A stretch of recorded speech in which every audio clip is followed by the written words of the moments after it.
Imperative sentence. What is imperative sentence? A sentence that denotes an order, command, request, permission, prohibition, as well as advice is called imperative sentence.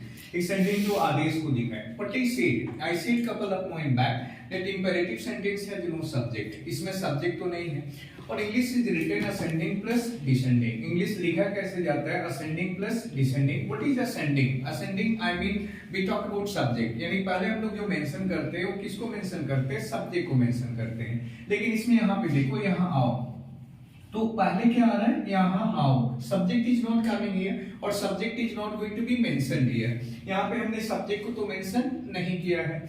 तो मैंने English written कैसे होगा? Descending से शुरू होगा क्योंकि ascending means subject is absent. So यहाँ आओ V1 प्लस ऑब्जेक्ट और एक से ज्यादा वर्ब आएगी तो हम लोग क्या करेंगे? टू V1 या फॉर V4. समझने की कोशिश करो. Try to understand. वहां पढ़ने के लिए जाओ. Go there to study. मुझे जाने के लिए पैसे दो. कैसे बोलोगे? Give me money to go. Are you getting on to? Now question is arising whenever in imperative sentence subject comes, how subject is mentioned and how subject is expressed. अब यहाँ पे प्रश्न आता है कि imperative sentence में जब subject आता है तो subject को हम express कैसे करते हैं? जैसे तुम यहाँ आओ, तुम यहाँ आओ और तुम यहाँ आते हो.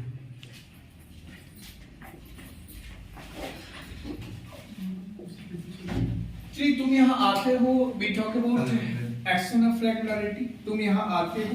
यहाँ पे जो हम लोग बातें कर रहे हैं किसकी बातें कर रहे हैं? हम लोग बचपन से पढ़ते आ रहे हैं कि जब भी हमारा एक्शन में एक हैबिट को दिखाया जाए, एक्शन में हमारा यूनिवर्सल ट्रूथ को दिखाया जाए, एक्शन में हमारा जो रेगुलर एक्शन है उसको दिखाया जाए, या एक्शन में हमारा कोई डेफिनेट यानी क्लाउज के साथ भी आता है तो हम प्रेजेंट की बात करते हैं. और एक्शन में अगर हमारा अपीयरेंस को दिखाया जाए, जैसे मुझे लगता है और मुझे लग रहा है, तो इट सीम्स टू मी हम यूज करते हैं. इट इज सीमिंग टू नहीं यूज करते हैं. इट इज अपीयरिंग नहीं यूज करते. इट अपीयर्स बोलते हैं. क्लियर?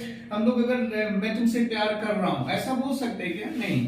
आई लव यू बोलेंगे, आई एम लविंग यू नहीं बोलते. तो यहाँ पे जो दूसरी सेंटेंस हमारी है वो किसमें है? प्रेजेंट में. किसमें है? सिंपल प्रेजेंट में है. और पहली सेंटेंस किसमें है? हमारा इंपेरेटिव में. But whenever we express in same manner, both are expressed in same manner. लेकिन जब हम इसकी फॉर्मेट बनाएंगे तो फॉर्मेट में क्या होगा? सब्जेक्ट प्लस V1 या V5 प्लस ऑब्जेक्ट. ध्यान से देखिएगा. यहाँ पे आप देखो कि सब्जेक्ट प्लस V1 और V5 प्लस ऑब्जेक्ट. सब्जेक्ट के बाद हमारा क्या आ रहा है? V1 या V5. V5 का मतलब हम किसी वर्ब को जब सिंगुलर बनाते हैं तो क्या करते हैं? एस या एस लगाते हैं.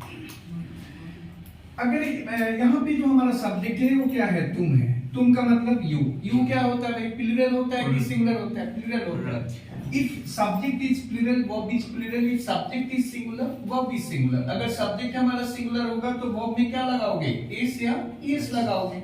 क्लियर? अगर सब्जेक्ट हमारा प्लूरल होगा तो वर्ब में क्या लगाओगे?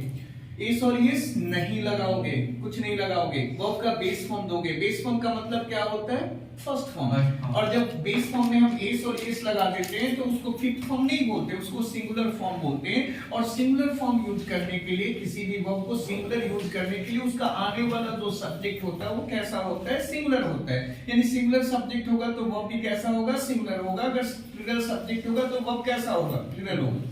तो सब्जेक्ट हमारा यहाँ पे क्या है? प्लूरल है. तो वो भी कैसा होगा? तुम यहाँ आओ तो क्या होगा? You come here.